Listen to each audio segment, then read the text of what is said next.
Today I'm going to talk about interactive introspective C++ at CERN. And before I start, I have to admit, guys, you set the bar very, very high. And I plan to run away, but I have a flight to catch on Saturday, so I'm sort of stuck.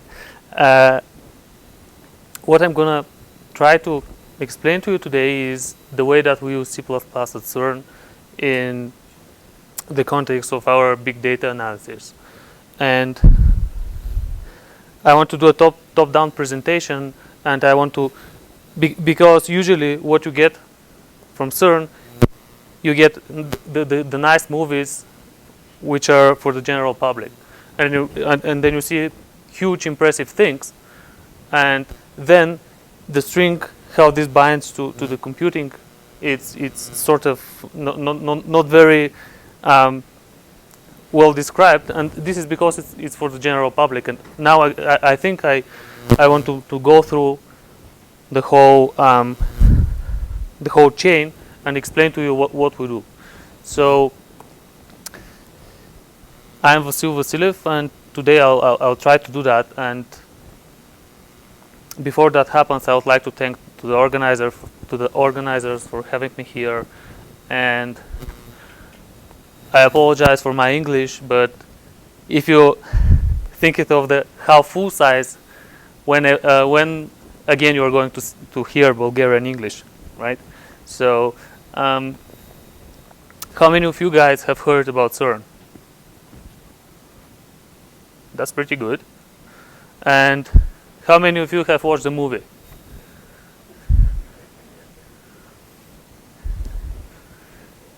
Or read the book?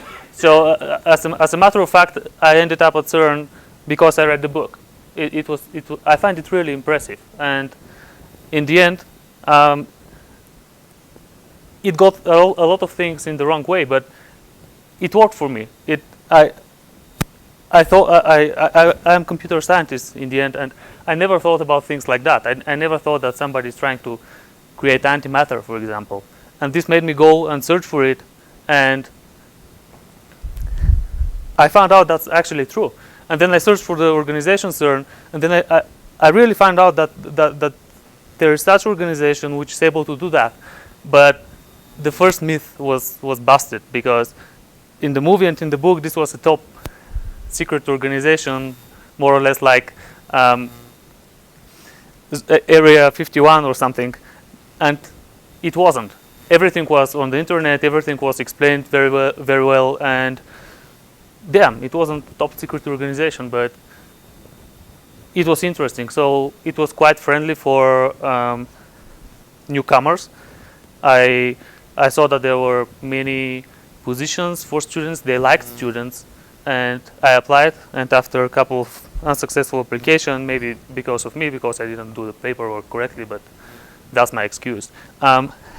I get accepted, and then I got a position later on. So, and then I understood that it's very, very different from what the movie was showing to us and what the book was showing to us. But in the end, it did the job. And when I went there, I saw that all those white coats were total myth. Nobody does that at CERN. So, and of course, if you see the movie, you're going to see something like that. That's the antimatter trap, which was hidden somewhere in the Vatican, and they had to find it. And as a matter of fact, I found it first, but this doesn't end up in the movie somehow. I don't know why. But please take a look at the antimatter trap, and then I'm going to show you what it looks like in reality. So more seriously, so what is CERN? I guess most of you already know, but it's a laboratory that is targeting in particle physics fundamental research, which was proven to be very interesting to the people all the time, right? People were interested in understanding what the world is made up from, what it consists of. And in the ancient times, for example, the old Greeks tried to come up with a model, right? They tried to understand and try to specify the building blocks of the world. And of course, they came up with something nowadays, which is completely insane, but they came up with the world consisted of earth, fire, air, water, and something they call ether, which I have no idea what it is. But later on, that quest continued, and we discovered the chemical elements, and then with the atoms, and you know the story. And now we know that the atoms are not the building block, the atomic structures of the universe. So we discovered that they are made of something, and that something is very, very hard to understand what it is, because they are so strongly connected that you can't really understand what is in there. So what we do is we have a huge accelerators which help us to accelerate those particles and smash them one into another. And then we have a huge, so to say, microscopes called detectors, where they are meant to investigate all those debris which are coming from the collisions, and this gives us a clue how things are made. And of course, it's a huge organization. It's the world's biggest high energy physics laboratory, and it has 3,500 members of personnel, many users. And if I can explain it, it's on the boundary between academia, science, and industry, because you have huge projects that you have to do it together with the industry, and then you have the research which is on top of it, which I find it really, really nice. So maybe most of you know, but there are lots of experiments at CERN which are targeting very, very different things. And for example, we have general purpose experiments such as CMS and ATLAS, which have the goal to understand general physics. So they look for the Higgs boson, they look for dark matter, they look for all the variety and the wide range of things that can happen. And there are two, because they have to cross-confirm their discoveries in the end, right? Because if you have a bug in the software or miscalibrated detector, of course you're going to see a lot of particles, and then you're going to publish them, and then they're going to be brought at school, and things go wrong. So those are mainly the two general purpose experiments. And we have more specialized experiments like LHCb and ALICE, which are targeting in very specific properties of the matter or the particles. For example, LHCb is trying to understand what is the measurement, what are the properties of a certain quark called beauty quark or B quark. And then they have an assumption that the antimatter representation of that quark is going to be different from its original one. So ALICE, for example, is targeting at investigating what we call quark-gluon plasma, when you don't hit two protons together, but two ions with a lot of protons in between, and this brings high energy densities. And those high energy densities may interact differently. So we have all those specialized experiments and general purpose experiments, but four biggest ones are ATLAS, CMS, LHCb, and ALICE, and those are on the ring 100 meters below ground. But we have different experiments. We have underground experiments, and we have on-ground experiments, and we have experiments in the space. So the other kind of experiment is, for example, CAST experiment, which is targeted in investigating for the theoretical particle called axion, which should be produced in the core of the sun because of certain conditions. And we have another one, which is another experiment called AMS, which is on the International Space Station. So I want to give you a little bit feeling about that, and I'll try to keep it short so that I can really become technical very soon. So as I said, I just want to give you the magnitude of the experiments, what they look like. So ATLAS is one of the general purpose experiments, as I said, and it's targeting a lot of things. And you can see that experiment nowadays means not something that you can set up and tear down in a day. Those are huge machineries that are run by huge collaborations of people, and in the case of Atlas, there are more than 3,000 engineers and scientists and other people that are helping to run that. And to my surprise, for example, you can't see it very well, but it weighs 7,000 tons, and the cables that are around are like 3,000 kilometers. So, and those experiments have their own code base, which helps them to reconstruct the events that they observe. Because in the end, the electronics give you, or the subsystem of the experiment gives you something that like that system was hit by something at that point. And then you have to bring it up, and you have to understand what it is, whether it was a particle and things like that. So that part of the software is around 5 million lines of code for an experiment. And again, that CMS, its purpose is again like Atlas's, but it's run of considerably more people are involved in it, and its purpose is the same, but its design and architecture is completely different. So this again helps to cross-check what has been discovered by the rest of the experiments. So this is very important.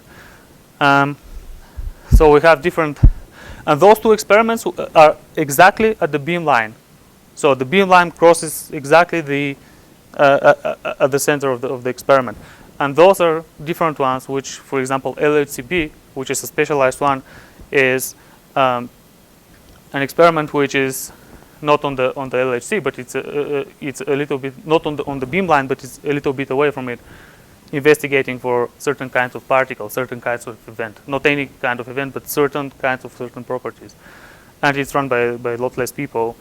But to my surprise, their code base it's huge. They have like 6 million lines of C++. And the same holds for the ALICE experiment. It's again in the cavern, and I don't want to give you that many details. So, and that's not Star Wars. That's our International Space Station. And interesting thing for the IMS is that it's a relatively new experiment, and it was brought into space by the last flight of the Endeavour space shuttle. So besides accelerators, I think it's worthwhile mentioning that we have decelerators, and those are the antiproton decelerators that we have. So this facility basically tries to create antimatter, and the antimatter is once the particles, the antiparticles are created, they have to be decelerated, because the creation of the particles happens when you're shooting beam onto fixed target, and that thing scatters, and some of them become antiparticles, produce antiparticles, and those antiparticles have to be catched by the accelerator, which has to sort of say slow them down, and then they are put in the so-called traps, and those are huge magnets like that. This has nothing to do with the movie, and this is one of the traps, on the antiparticle traps, which the antiparticles are held, and then in those traps, when they got those antiparticles, they try to build up anti-atoms, and nowadays they are able to build anti-atoms of hydrogen. They are able to build anti-hydrogen, and then the theory says, of course, anti-hydrogen has to be exactly like the hydrogen, but in practice they are not sure, and they try to investigate whether that's true or not. And so far there are slight differences between the hydrogen and the anti-hydrogen. But of course, in the movie, they say that like that you can produce a 1 gram of antimatter, and that's not true, because it is very, very, very inefficient. And the energy amount that you need to consume to produce 1 gram of antimatter, they calculated it, because of course they had to come up with real facts. Is 10 to the 15th of euros. So you can imagine the number of money that you need to pay for the electricity, if you have it, to create those amounts of matter. And if you have the money, the amount that we are able to produce are like, we're going to get 1 gram of antimatter after 1 billion of years. So you can imagine that this is nothing which can be with a movie, but still, I wanted to make that bridge. And of course, here my explanation is a little bit from the point of view of a computer scientist, and I know people that are very, very not very confident, even they have worked a lot of time at CERN, they're not very confident that they can describe properly what the organization does, because the organization does a lot of things. It's not like that they are hidden, but there are a lot of things, and nobody knows in the end everything, right? So, and I was discussing that issue because I think it's an issue. I worked there for 3 years, and now I have to try to explain what it does. And I spoke about that with my friend, and he said, "Well, show them pictures." And here I'm showing you pictures. He said, "A picture worth thousands of words." And I said, "Okay, so if that's true, then if I can show them 24 pictures per second, this means like 24 times 1,000, which means a lot." And this is an example how about interpretation over extrapolation works. So, but anyway, I want to show you a movie instead of trying to show you how the entire accelerator complex works. I prefer to show you a quick movie, like 6 minutes, so that you get the impression what happens. And from there on, I'll try to guide you through the whole data taking and data analysis and simulation process, and what do we do in the end. So, how that thing works. I have to do. Yes, please. No, I think it's okay.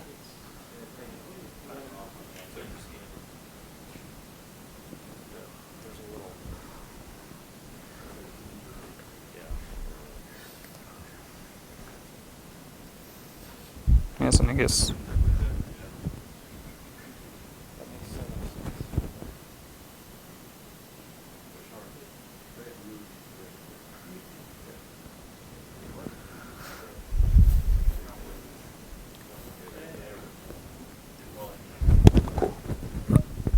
So shall I start it? Let's see. Insignificant though this bottle of compressed hydrogen gas looks, it marks the beginning of the world's largest and most powerful particle accelerator chain, culminating in CERN's spectacular Large Hadron Collider.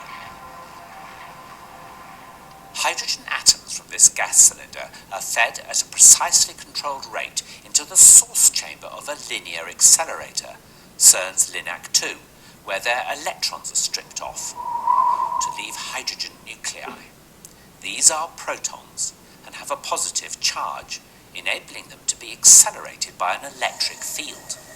Their journey to eventually take part in ultra-high energy collisions similar to those following the Big Bang can now begin.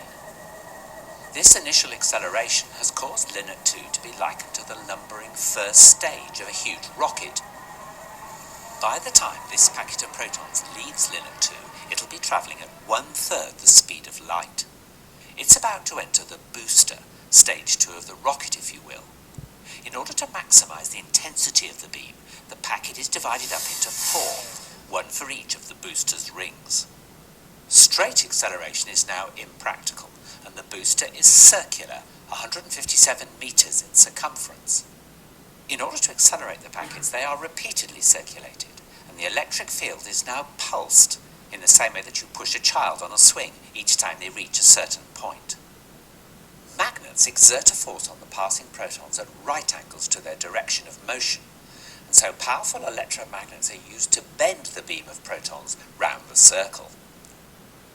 The booster accelerates the protons up to 91.6% of the speed of light and squeezes them closer together.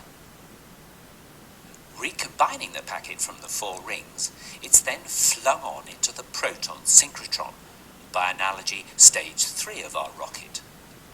Let's just follow 2 such proton packets. The proton synchrotron is 628 meters in circumference, and they circulate for 1.2 seconds, reaching over 99.9% of the velocity of light. It's here that the point of transition is reached, a point where the energy added to the protons by the pulsating electric field cannot translate into increased velocity, as they're already approaching the limiting speed of light. Instead, the added energy manifests itself as increasing mass of the protons. In short, the protons can't go faster, so they get heavier. The microscopic kinetic energy of each proton is measured in units called electron volts, and now the energy of each proton has risen to 25 giga-electron volts, or GeV. The protons are now 25 times heavier than they are at rest. The packets of protons are now channeled into stage 4, the superproton synchrotron, a huge ring 7 kilometers in circumference, designed specifically to accept protons at this energy and increase it to 450 GeV. Soon, the packets of protons will be energized sufficiently to be launched into the orbit of the gigantic Large Hadron Collider, or LHC, which lies between the Jura Mountains and the Alps, and straddles both France and Switzerland. Lying deep underground, it has a circumference of 27 kilometers. There are 2 vacuum pipes within the LHC containing proton beams traveling in opposite directions. Using ultra-sophisticated kickers to synchronize incoming packets with those already circulating, one vacuum pipe has injected into it protons which will circulate clockwise, and the other protons which will circulate anti-clockwise. The counter-rotating beams cross over in the 4 detector caverns, where they can be made to collide. The energy of the collision is double that of the individual opposing protons, and it's the debris from these collisions that is tracked in the detectors. For half an hour, the SPS injects protons. Finally, there are 2,808 packets.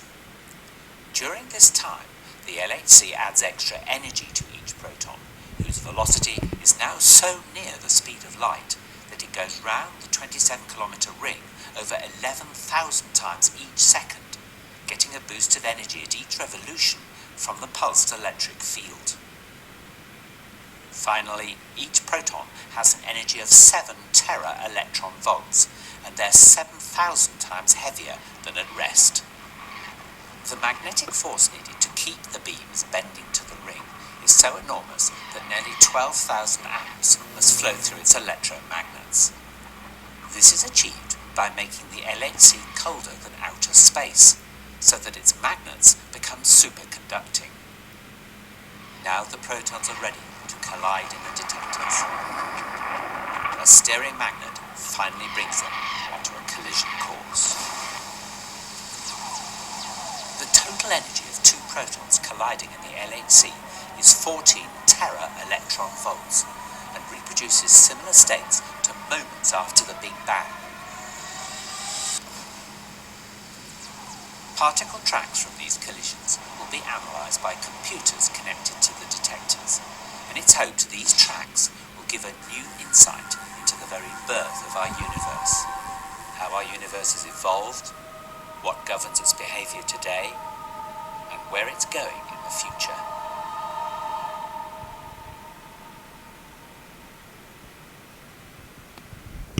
So that's pretty much it, and from here on becomes a little bit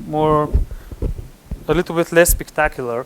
So of course we By the way, can I use that thing works because my battery doesn't.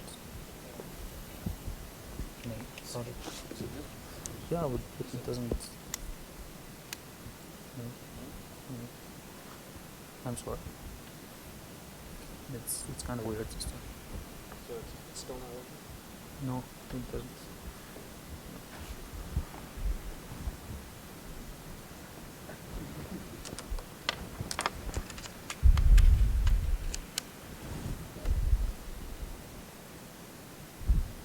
Yes, it worked, but for a while.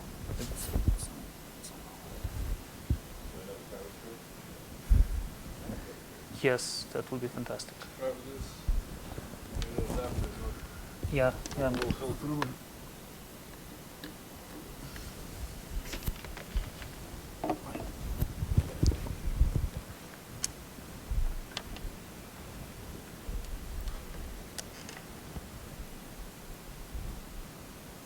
Yes, good. Works. Thanks. Saved my life. So, and in the beginning, when LHC was designed, they had to do the calculations about the computing power that that would be needed for the experiments, and very quickly they understood that the funding that they have is not enough for storing all the data that is going to come, all the predicted data that is going to come from the 4 experiments. And of course, even though the CERN Computing Center was and still is very, very big, it wasn't enough. But they had collaborating organizations like universities and whatnot, which had access to regional data centers and data storages. So this was the main invention at that time, so-called computing grid. So the idea was to connect them together, and so that they can work in that context. And of course, in the same context, they had to share the data. They had to share information between all the organizations and all the collaborators. And this is how WWW was born. From doing a fundamental research. So we have different tiers, and tier 0 is CERN Computing Center, which serves as a hub for data, where all the experiment data would come, and then it would be distributed from one of the tier 1 computer centers, which are all around the world.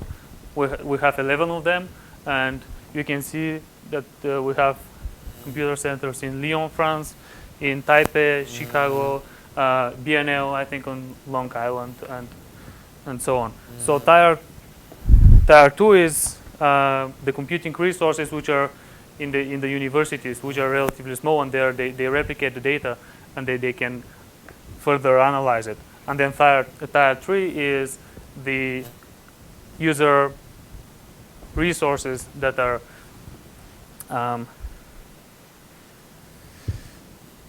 used to analyze the data. So I'll try to be a bit more quicker because I'm very, very far from where I want to be. So what is usually the data flow? When the experiment sees an event, it sees a lot of events, a lot of things happening in the experiments. And usually, if you would store everything that an experiment would see, that would mean that you have to store 1 petabyte of data per second. And interestingly enough, very tiny amount of that seen data is interesting for physics and for the physicists, for the high energy physicists. So an online trigger and pre-selection and data acquisition system filters out the uninteresting events, and then the rest of them goes to the so-called reconstruction, where from just a signal which something hit somewhere, you have to transform it into an electron. This was likely an electron which had that angular momentum and that energy. So that is the partial reconstruction, and then you have the event summary data where the actual thing is described. Of course, you have a simulation part which gives you a very important information about the calibration of the detector, and then you have to verify it against the data that you have, so that you make sure that the data taking is very precise. And of course, then the interesting part here is the offline analysis, which I say offline analysis means that this is an iterative process of the data which were stored by the experiments, and that data then is analyzed by the physicists in a way that they are looking for interesting events, and they are trying to see a trend, or they're trying to see something and try to explain it. And that thing happens by using an analysis algorithms, and those analysis algorithms are very, very specific to the physicists, because this is basically the frontier. And providing services for the physicists, you can't really predict how that data is going to be accessed, or what a physics analysis would be in like 10 years. So you have to be really, really flexible in that respect, so that you provide the physicists with the tools that they might possibly need. But in the end, everything follows a pattern, which I will explain. So physics analysis usually, most of the time, you can think of it as a C++ program. And that C++ program works on a subset of data that the concrete physicist is interested in. So usually it interfaces with a lot of libraries. As you saw, there are many steps. And suppose that all the steps were implemented in a different way by a different team, in different programming language. This would be a huge interoperability issue. And this is something I'm going to talk briefly about. And of course, in the end, CERN is very friendly to the newcomers, which means that they have a lot of students, a lot of novices in the computing, and even good physicists. They're not very experienced programmers, because for them programming is a tool, just the way that the car is a tool for me. I don't need to understand how the combustion works or something like that. So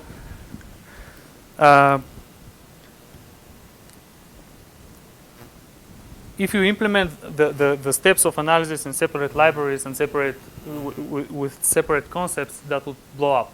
And there were two very, very smart people, René Brun and Fons Rademacher, which were able to foresee that, and they started a framework for big data analysis called ROOT. So how many of you have heard about the framework of ROOT?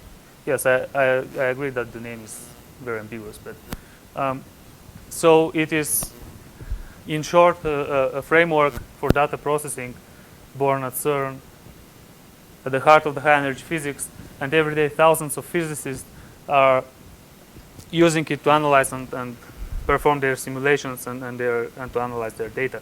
So it was started in 1995, and they had that vision about, if you try to implement everything in a different way, it doesn't work, at least in the CERN context. It's not the industry. I mean, it's not like you can have a bunch of libraries and then the user pick it up, because I mean it's very difficult for the users to find their way through. And they had the single language concept. They are using C++ for almost everything. So they use C++ as a common denominator. So in the end, every experiment have their software stack, but the commonalities of the software stacks are the root framework. So that's the bedrock of the offline data analysis. And soon it became the default / only tool for analysis in the high energy physics. And then they realized a lot of other domains. They realized that this is something which is we have similar problems in the end, and we have use cases where that framework is used in astronomy and finance. Of course, you don't know how finance are using it, but we know that they're making good money because they're financing our workshops and stuff. So, and in the end, as everything which is developed by CERN and funded by the general public, it's an open source, so you can download it and start playing with it. So what is it all about? if I have to place it at some point, I would say it's exactly between the boundary between physics and computing, because you saw that picture and you saw the data intake. So basically, everything comes from the experiment as C++ object and C++ objects. And those C++ objects, you have to be able to save them, access them, process them, show the results in the end of what you've got. And interactively,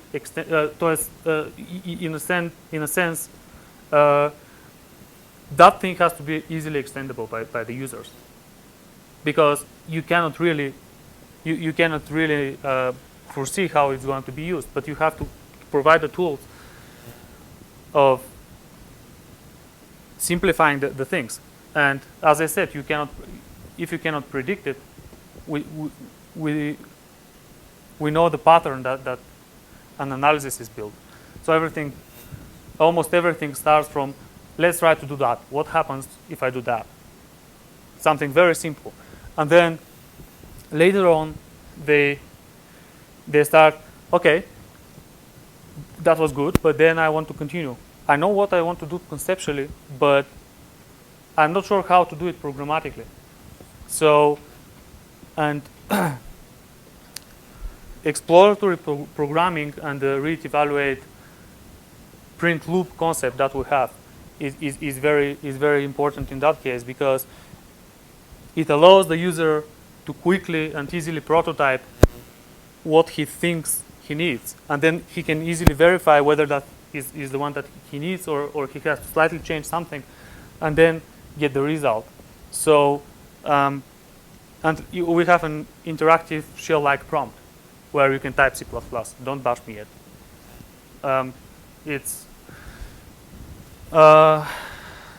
So that is proven to be very helpful, because in the end you need to know what that library does, and does it do it in a way that you expect it to do. And in the common case, nobody writes documentation, right? Well, if you ask a developer to write documentation, then he says, well, are you arguing against my code? It's really something that is self-explained. You can understand it. It's very, very concise, and you can understand it. And if you ask a user to read the documentation, he would usually say, am I that dumb? I can find my way through without any help. So it's a little bit of ego on the both sides. And I claim that documentation is good enough. It's good. But you have to be able to verify what you have underlying that documentation, whether that fits, even though you have that very nice documentation. And the way that we're providing the users to be able to poke up a little bit the libraries and then understand what they need. So after a certain iteration, they find their way through, and they afterwards can compile their analysis and send it off to the computing grid. But this is how the exploratory programming works in our context. So they have to, because they have a bunch of stuff that they usually don't know how to use. And that's okay, because we have like 1,200 classes, which are split into 60 different libraries in more than 19 categories. So starting from containers, which implements the basic containers, and ending up to SQL and networking.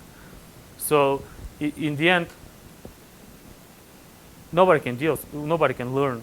Well, there are very few people that can learn 3.5 million lines of code. And this is only the delta that they have on their software stack. So it is that is a key motivation here, and I want to make sure that I get it correctly. So the way that the user interacts with the framework, with the root framework, is that he can use it as a tool. He can open up some file which has data stored in, do some analysis and stuff iteratively, and then he can provide that analysis to the computing grid and so on and so forth. But most interestingly, this is the interface that they interface with their software stack. So this is the door that they can use, the same approach that they have learned using root, and the same approach like interfacing with 60 libraries, they can interface with 160. So by analogy, it's pretty much like Lang. You can use it as a tool, as a compiler, but you can build tools on top of it. And so, getting to the meat, the key property of our data is read once, write once, read many. So you have that data that came from the experiment, and you want to keep it around for, I don't know, 20 years, a long time ago, after the experiment is shut down. We have such kind of data from shut down experiments which needs to be processed. And that thing piles up. We provide a special file format, which I'm going to talk about, which nowadays store 180 petabytes of C++ objects. And this is basically all experiments data. It's very well optimized for sequential and aggregated reading, so this results in disk friendliness and low latencies due to the less round trips.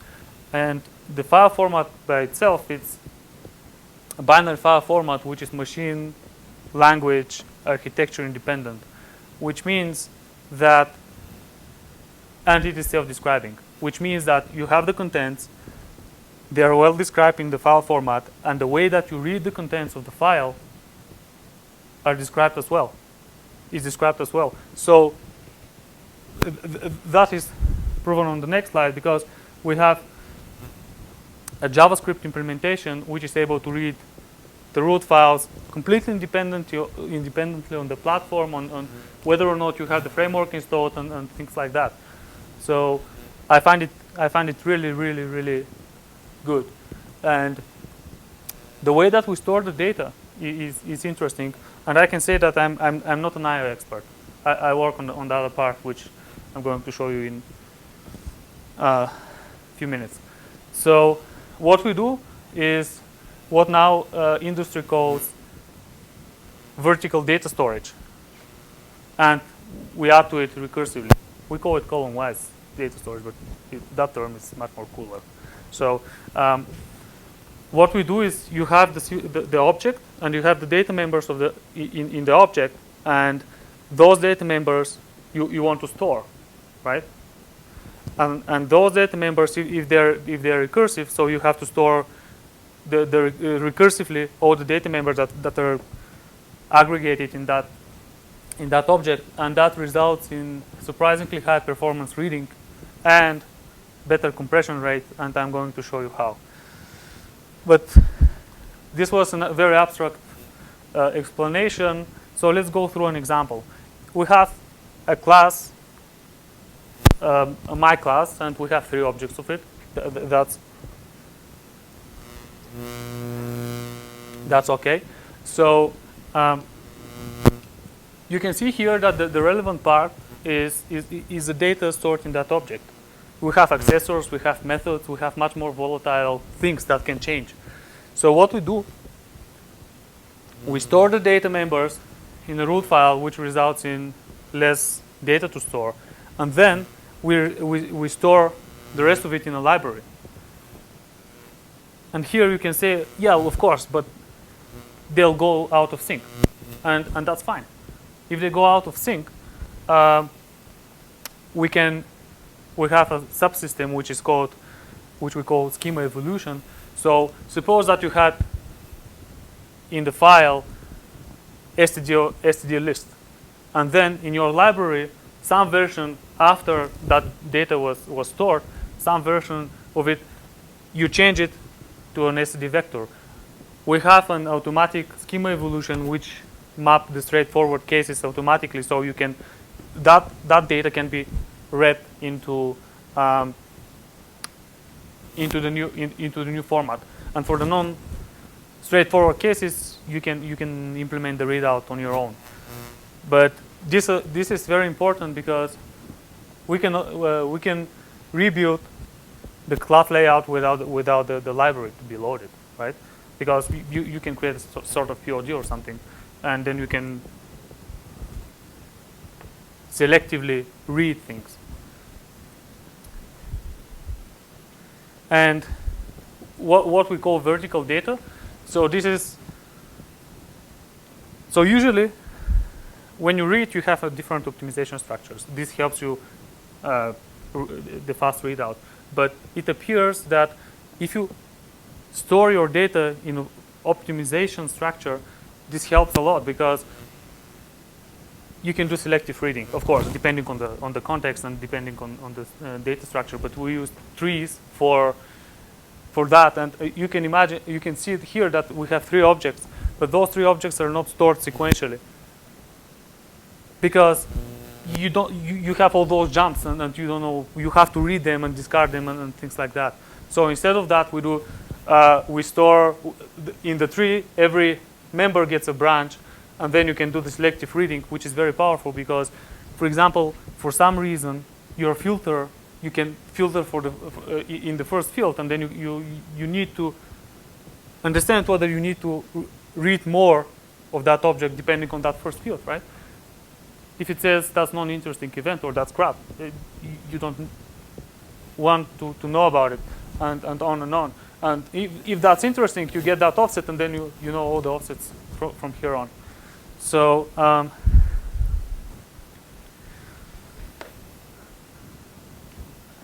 and more importantly, of course, we deal with reading and writing, right?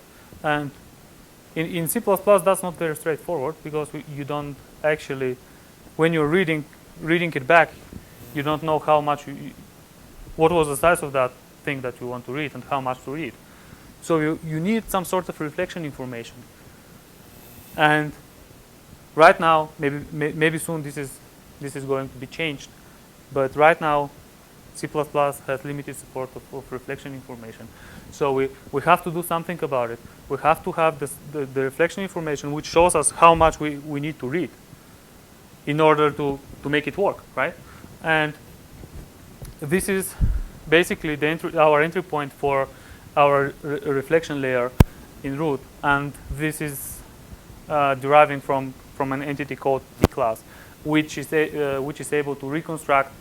And when you're reconstructing a class, again, you can selectively reconstruct the reflection information from that class, and you can get information, for example, about the list of base classes, about the list of data members and things like that, offsets and things like that. And as I said, it's limited in C++, but we have to do something about it. And the only way we can, if you want to know about sizes and types and stuff like that, who else you would ask but the translator, either the compiler or, in our case, the interpreter. Don't bash me yet.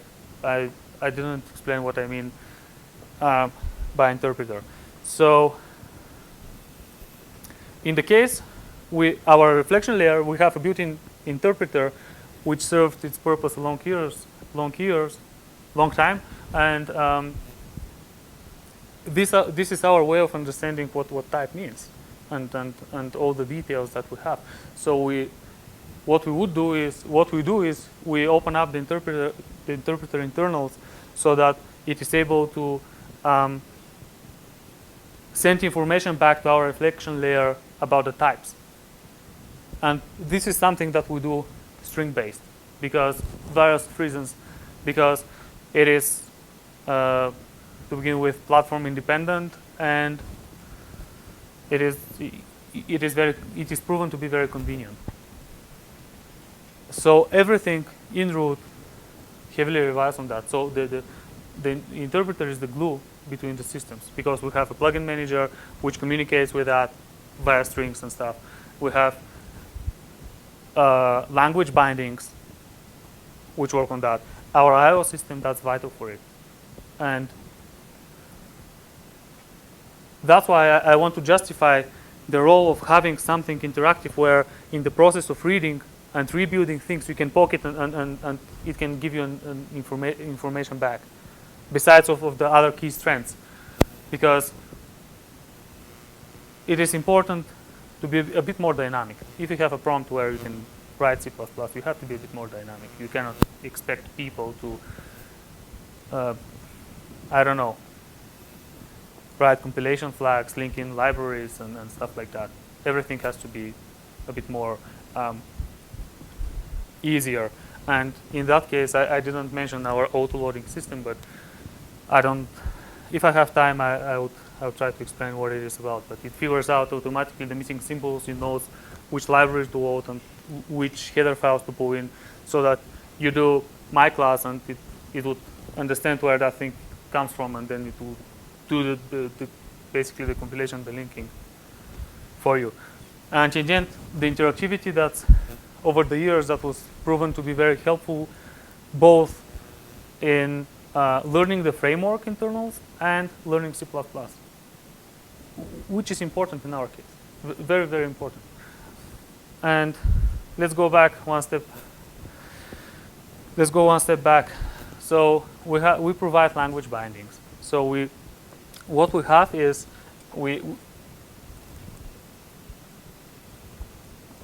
that is how our prompt looks like, and then you can execute things. And I'm going to go in details about that. But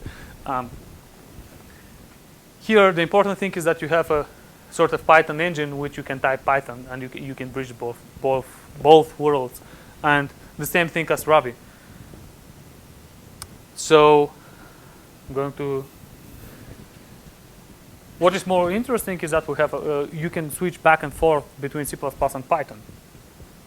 So if you want to do certain things in Python, you can switch to the prompt, and when you're bored, you can Control D and go back. And the most interesting part is that because of our reflection layer, we're managed to bridge both worlds. Of course, as long as the semantic means something. So here, for example, I can define a std vector of int, push some element in that, then I can switch to Python, and then I can iterate over that. And you can see that this is translating the both concepts. It translates the container, the C++ container, it's in its semantic equivalent in Python, so that you can do this kind of thing. And that is because it relies on our reflection layer. And if one thinks of the model view controller paradigm, you can think of that as just a view or a controller, and the model is our reflection system.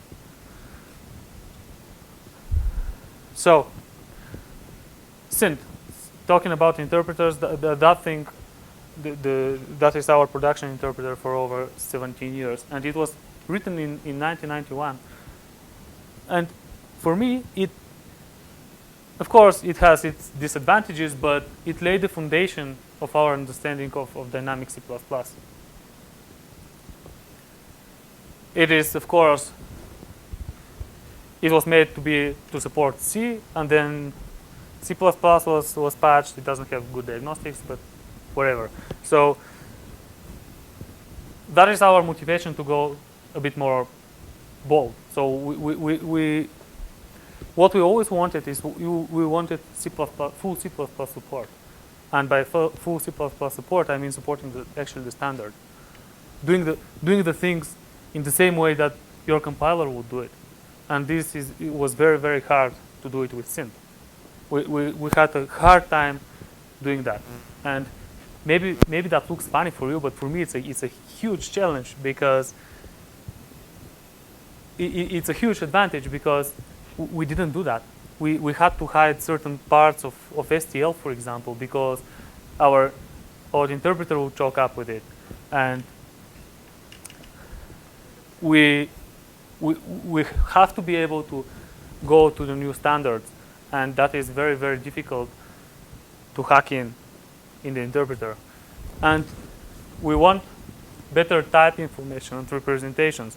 So we wanted proper redeclaration chains. We wanted proper template instantiation chains. We wanted proper macro expansion chains. We wanted proper, I don't know, type defs which are not going anywhere.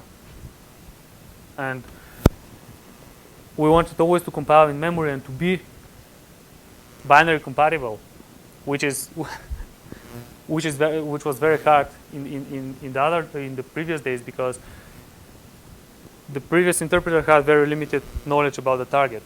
So what you would do is, if you want to call natively, you would compile trampolines in a dictionaries where they would set up the stack so that you can make the call into native libraries, and that becomes particularly ugly when you have templates, because in order to do that, you have to have all the template instantiations with all the possible template arguments that you can instantiate, and that thing is.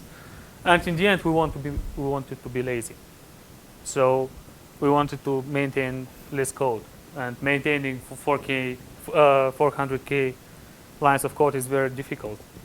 And in our case, our prototype is, and we are adopting it, it's more or less like 15k.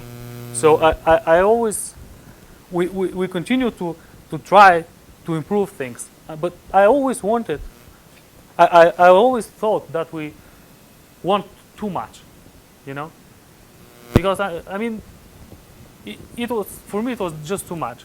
And then we came across LLVM, and it was fantastic because we had that fantastic compiler infrastructure and that fantastic community, and we had everything there. So, but there was one issue. So it was a compiler library. So we had to figure out how to match it to make it work in the way that I have described, to be a little bit more dynamic, a little bit more user friendly, put it that way. So what is Cling? I would say it looks like an interpreter, and it behaves like an interpreter, and feels like an interpreter, but is it an interpreter? I don't know. I would say it depends on the community you ask. If you ask the duck type community, they would say definitely yes, as an interpreter. But I would say it is built on top of Clang and LLVM, and it has compiler and interpreter parts. And I'm saying that because we changed a little bit the granularity of things. Instead, a normal interpreter would do line-by-line processing, and then you'll get the side effect immediately.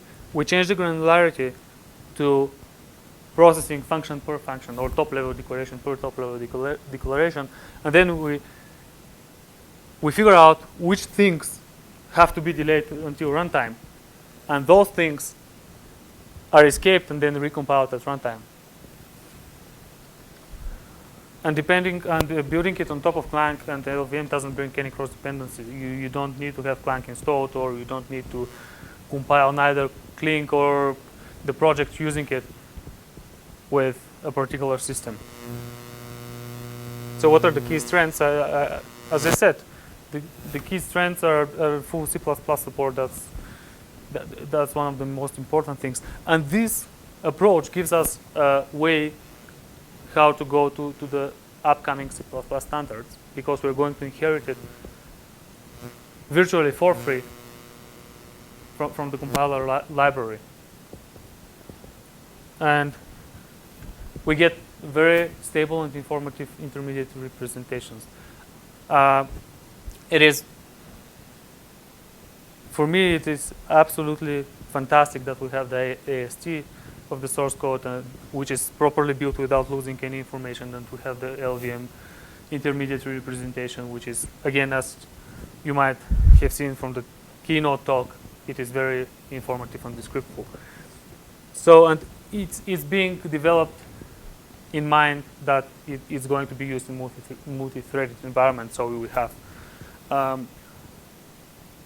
it's designed to be used as one interpreter per object, and its type engine is separated from its execution engine, because you still want to query the type database in parallel, and this just didn't work. And here you can see how it feels like. That is very, very straightforward. It doesn't make any sense, but it shows that we don't have any issues with templates. I can have vectors of maps of I don't know what it is, sets and strings and whatnot, and it just works because we are using the underlying thing.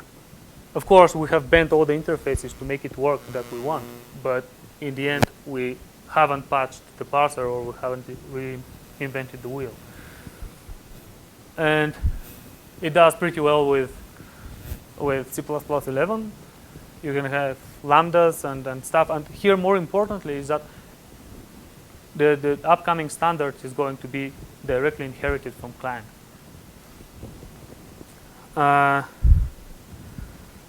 And of course, here, yes, you can have lambdas in templates and whatnot. And I just put it because I imagined what would have taken us if we had to implement that in our previous stuff. It's totally amazing. And now we can even dare to think about Boost. You know, in the past we couldn't think of using full STL, and now we can even dare to think about it. And it mostly works. Here I'm able to use the random generators and stuff like that. But right now, this is a limitation coming from LLVM that the current JIT doesn't support inline assembly, which I'm being told that the MC JIT is going to fix. And this is something that we need to do. We need to do the transition. And having that in mind, that this is going to get to be able, we're going to be able to use Boost. And of course, yes, that is going to, I'm going to talk things that you already know, but I'm going to skip through it. I know that the diagnostics are important, and I guess you know that as well. But I want to emphasize that in our case, when we have novices and when you have people that are trying to find their way through, the diagnostics are extremely important. And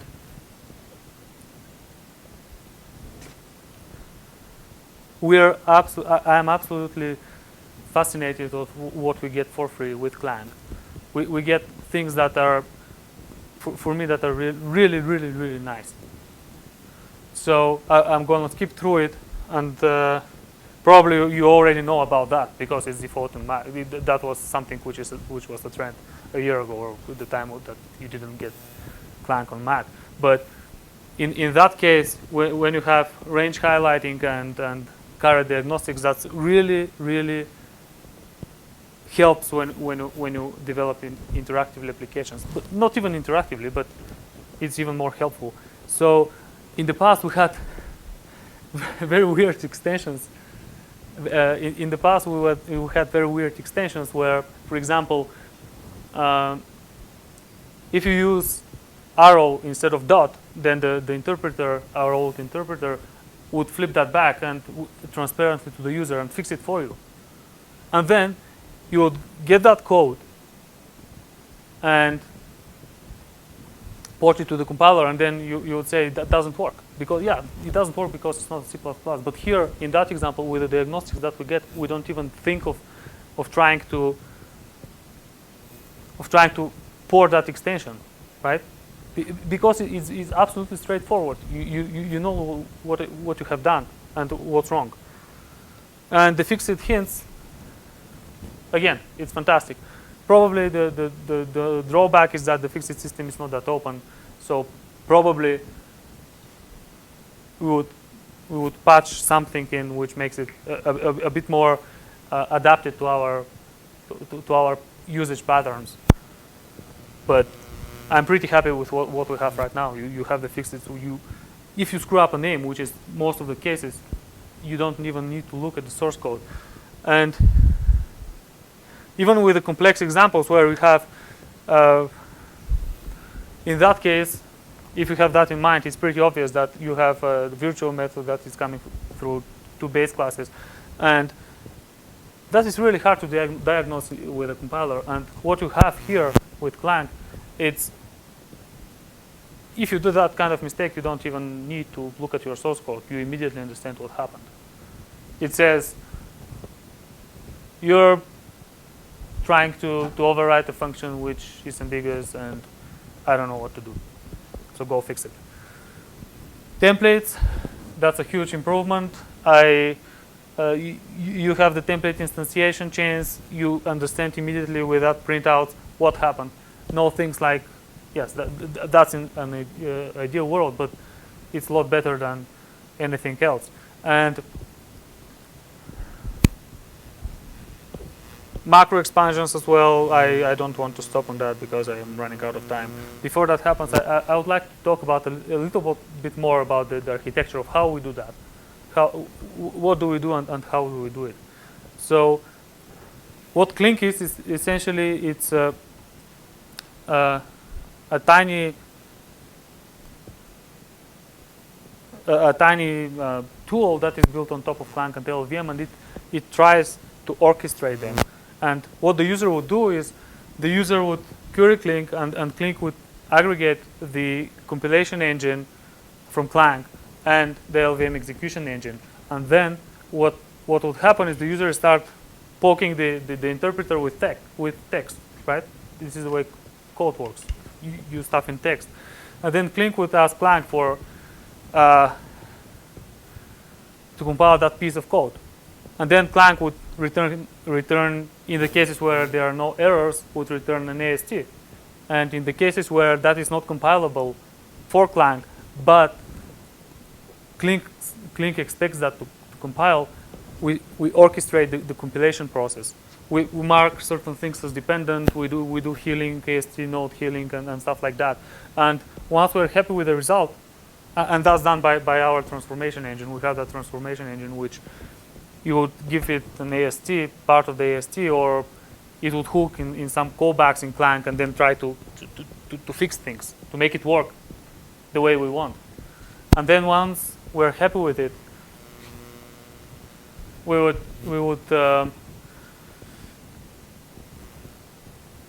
would ask Clang to create the LVM IR and then pipe it through the execution engine and run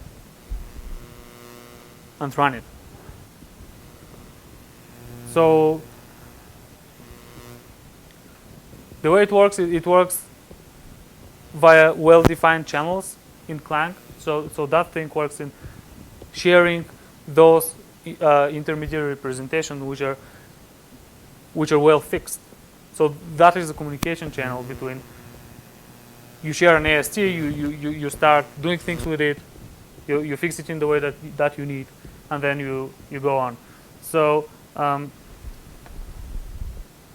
again, that's communication between the transformation engine, and in the end, you ask the execution engine to run that bytecode for you, that bitcode for you. And what is the execution engine? The execution engine is the current LLVM JIT, and you would ask it to produce target-dependent code, which is specific for that target, and it would produce it natively. And then you would easily call that. You could easily call into libraries, and here I can call into native libraries using the fact that the JIT has the full knowledge about the target information, about the target and the API rules, how to call functions. Of course, there are other options. We can use the LLI, the interpreter, but it's not very highly recommended. And what we're looking for is the new MCJIT, which is set that it's going to be able to process inline assembly, but it's missing very, very important part. It's missing the lazy function creator, which we heavily rely on, but I won't cover that. I don't have enough time. So what usually happens, how Clink, the way Clink works on the prompt is it will create a transaction. A transaction is something which is a bunch of declarations. So on every input, you compile things with certain compilation options. For example, and this would produce a transaction. And then on the next input line, you can, in the meanwhile, change the state of the way you compile. And then on the second bunch of transactions, you would get different compilation options and so on and so forth. And what we do is we have nested transactions for the things which are caused by a code that's being recursively parsed by somebody who is in the middle of execution and parsing. So this happens when you do the string-based lookup, because this is parsing that part of the code, and then it goes into Clang and then it causes another parse, but those are dependent things. So those declarations, and in that case, this is going to cause a declaration, right? Because in the cases where we ask for the std vector of int, and it's not instantiated, we want to instantiate it. This is our use case. That's how our reflection layer works. If it asks for an instantiation, you have to produce it. So it's not lookup in the sense of how it's defined in the standard. So that's what why I say find. And there are things that you can reuse in Clink. So the transformation engine can be queried by transactions, and the transformation engine contains the so-called transaction transformers, which run on that transaction, transforming it in a way that it makes sense. And this is how we have implemented almost all our language extensions, which I'm going to show you briefly. And we have interpreter callbacks where you can further specialize everything. And you can, as a matter of fact, this is the way how we implement our reflection layer, how we communicate. Because if something happens here, if a new declaration is seen, then the client needs to be notified. And in our case, we notify for huge bunches of declarations. So there were a lot of challenges, and there are still a lot of challenges. But the biggest challenges nowadays is that we want to make it as usable as it was our old interpreter, and it was very useful on the prompt. So what we want to be able to do is essentially we want to type statements. You want to run statements, and you want to do, for example, silence of 12, and you have to be able to run it and get the results back. And the way that we do it, of course, is not you cannot have statements on the global scope. This is not supported by the standard. So what we do is we wrap it in a function, and we run that function. But there is another level of complication. What do we do in the cases where you declare things, right? Then you have those usability issues, because I has to be seen by might be reused by the upcoming wrappers. So the way that we do it is we scan for declaration statements, and we extract it one level up. This means we extract it on the global scope, and extracting that, this means that we have to deal with static initialization, right? Because static initialization, in our case, means that we have to incrementally run the static initializers, which is something which is not very straightforward, so to say, for the way how it's perceived in C++, right? Here, I want to run that. I want to initialize I before I do printf.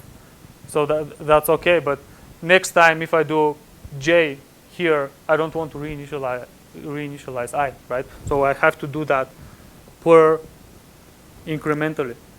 And again, on the destruction part, I want to keep the destruction the way it was.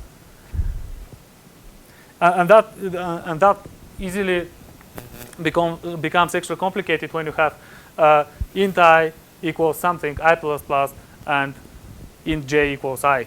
Then you have to initialize I, then increment it by 1, and then initialize j, because otherwise you get different semantics. And what we want to be able to is easily to get the results of execution. The execution results have to be easily, without printfs. You don't imagine that you have to do printfs every time that you run something. That's totally insane.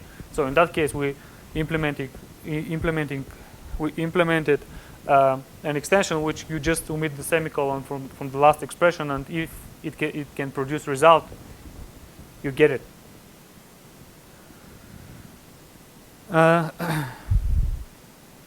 And of course, here we have precise type information. I think I said that way too many times. So, and then we have another sort of extension which is GDB-like, when you have, instead of, if you omit the parentheses of the function, then it prints the source code if it finds it. So something which is very, very essential, and maybe I should have put it first. So for the interactiveness, we cannot afford to quit, right? We cannot afford on error to crash, because suppose that the user have typed like hundreds of lines of code and he almost got it. So on errors, you have to survive, but it's not that simple. In that case here, what would happen is that you have the first declaration eaten up by the compiler, and then you have an error, and then what do? You have to discard the whole input. So you have to go back, you have to fix all the internal structures of the compiler, so that you make sure that it forgot I, so that next time the user tries to rerun that thing fixed, it should be seen as it was seen for the first time. And that thing blows up when you have template instantiations and stuff, because it's very, very hard, because the template instantiator does a lot of complex things on the backstage. So you have to fix the lookups, you have to fix the internal structures that are holding the specializations and the instantiations and things like that. And suppose that you do bound include vector and an error afterwards. So that thing has to revert the whole of STL, which is extremely tricky. What we have is we have different other GDB-like extension where if you do that and I is not assigned, is not defined, and you have the initialization here, you deduce the type. So this is a sort of what I call implicit auto keyword. So we have to support omission of auto in front, and then make that thing work. So you get the initializer. It's not an initializer in that case. It's a binary operator, but you have to get the right-hand side type and then fix that one. So that is a little bit tricky. So the way we do it is we mark that thing. We see that there is a failed lookup, and that lookup, instead of issuing an error, we define a dummy declaration of dependent type, which would silence that, and it is going to be transformed into yes. Yes. I want to implement that optional. Yes, absolutely. So the question is that optional? Yes, it has. Right now it's not, but my idea is to make it optional. It has to be optional. So the way we do it is we mark that as dependent. It becomes a binary operator, and then we go and fix that, because that declaration which was marked as dependent, we annotate it so that we filter out the rest of the things that were marked as dependent from the compiler and stuff like that. So other very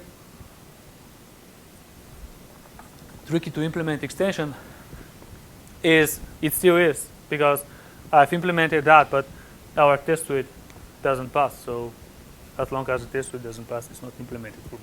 So what you have, suppose that let's consider again root files. We have that thing. We have some condition. You open a file which contains something, and that thing is dependent on the runtime, dependent on the day of what it is today, or things like that. So you load that, and remember that in those root files you have C++ objects, and what you want to have is you want to use that. You want to use the names of that contained in those root files as if they were defined somewhere. So far, okay? In a sense, you want to, when you open a root file, you want to extend the lookup such that you can be able to run methods from objects defined in root files. And this doesn't compile, of course. So what we do is we use basically the same approach. We escape the things. We see that there is a root file here open, and we see that there is an unknown symbol, but we say, okay, we can't say whether that's right or wrong at compilation time. So what we do is we escape it, we wrap it in a function call, which, okay, yes, it opens the dynamic scope and the so-called, we call it dynamic scopes. And what the compiler would do, because you have to be able to compile that in order to continue on. So what you would do is you would convert that as a function which ensures that this is runtime. And what we have some sort of an instance of the interpreter inside the interpreter itself. It's some sort of, you can think of it as compiler or service. And then you would query the interpreter at runtime to reparse that. And by that time, our root file has to be loaded, and then you can go to the callback and then get the information that you needed. Otherwise, you just issue an error. And that thing, yes, and that thing usually becomes very, very tricky, because you want to bridge basically both worlds, right? Here, if you have variables and you use that symbol in some context which expects a return type, you have to export context from compile time to runtime so that you get it work. And the way we do it is, because at compile time we don't have the addresses of the current arguments here, what we would do is we would create a mask escaping the type, would put a placeholder for that argument to be put at runtime, and then we would instantiate that trampoline function with the expected return result, because usually at the context where you use it, you know what you want it to return. And in the case here in the if statement, you know that it has to be bool. That's by definition. And yes, that is one of the tricky parts. So if that you consider as tricky, we can go one step further. I'll show you how we have to be able to unload code. And this is a very common use case. You have your header file, you have your code, and you implement it, and then you run it, and then you see that this doesn't behave that you want. This is a semantical issue with your code. It's not a syntax. So you go fix it, then you want to reload it, which means that you have to forget all about that. So you have to forget everything to certain restore point, and that restore point is here is considered as a bunch of transactions. So you have to revert everything from the AST and the compiler intermediate representation and the execution engine and the memory, which, because this was already JITed here. So that is very, very, very tricky, and that's nothing even close to what a compiler was designed for. And we're able to, right now I'm able to unload simple things, and I believe that this is going to happen by the end of, the unloading is going to happen by the end of the year.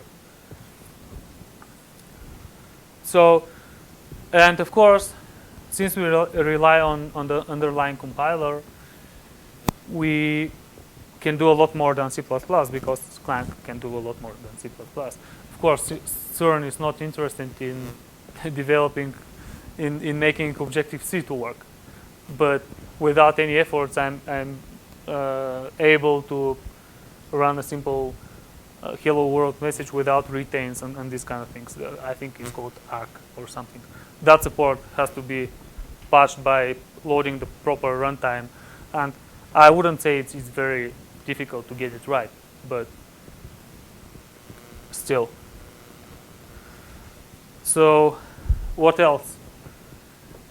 We don't like parsing, and especially we don't like parsing of things again and again, which are invariants.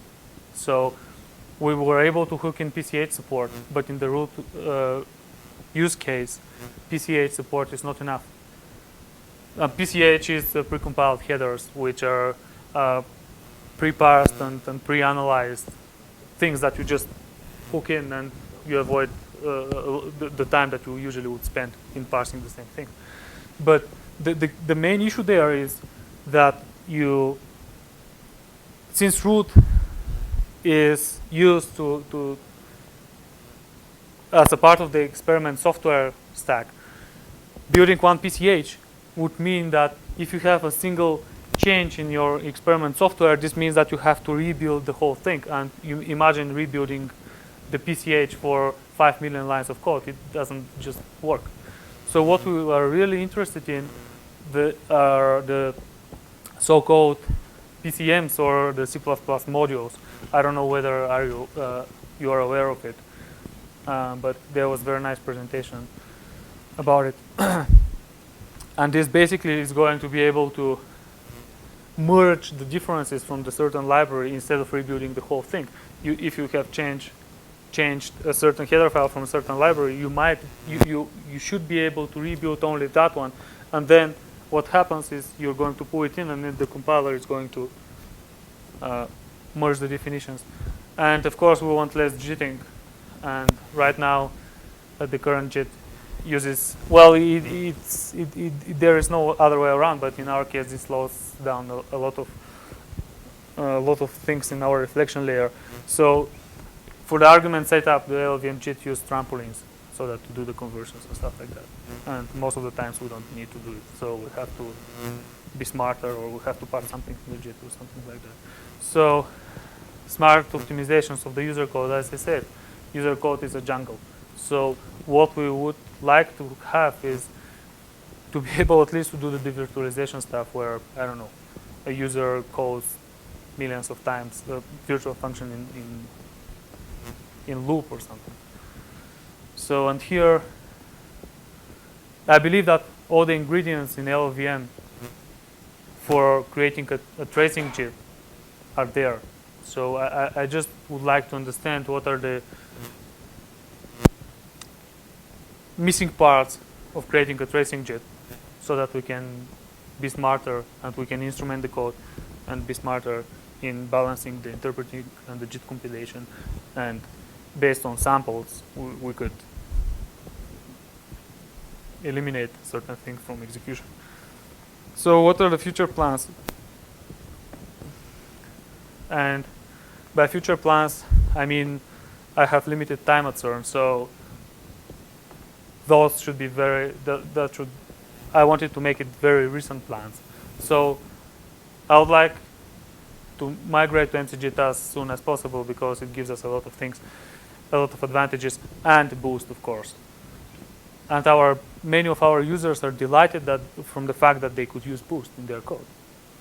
I don't know, they just want it. Yeah, I don't know what is their reasoning. Of course, it's a fantastic library, but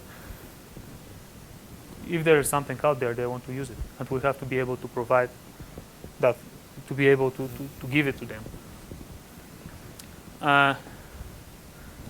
The next thing, I would like to understand what are the missing features for supporting Windows 64 ABI, and I've seen on the mailing list and some work in that case, but in that respect, but I have no idea what is missing. I think the virtual bases and stuff are missing, but anyway.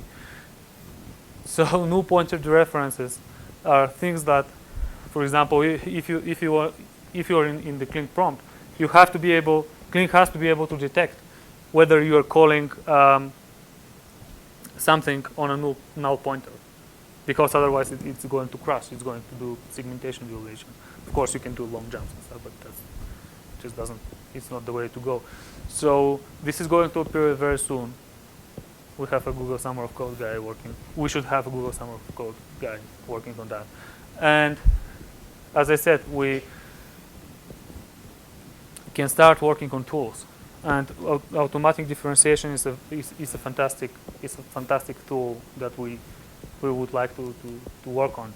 And I spoke with Joel about that. On the Booth library, there was a thread, I don't know, 2010 about that, and that thing, I have no idea where it goes. So here the idea is to create that automatic differentiation tool is to, instead of do operator overloading or things like that, you'd ask the intermediate representation for the function that you want to differentiate, and then you would build from the AST directly the nth derivative of that function.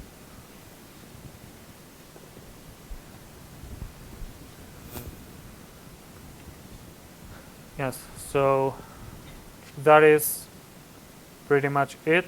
And here are some references. There are some interesting use cases outside our use case for Clean. You can go visit them. And that is the website. I forgot to put root website, which I should fix.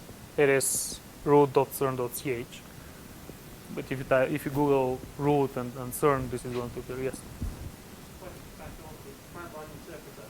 How well does that talk if you start launching threads, for instance, when they're using the futures API? So the question is, what happens if you use the interpreter in threads? Is that correct? We haven't used that yet. I can't say. We haven't used that.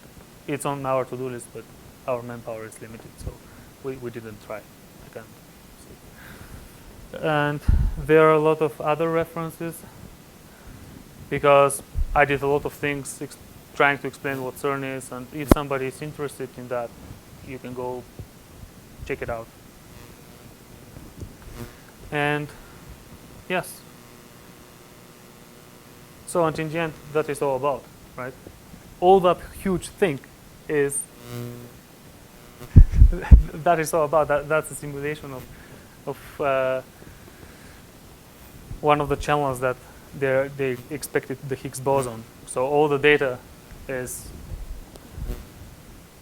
trying to fit, and they're trying to find signals that are indicating something interesting, which their model is predicting or it's not. So that's pretty much it. Thank you very much.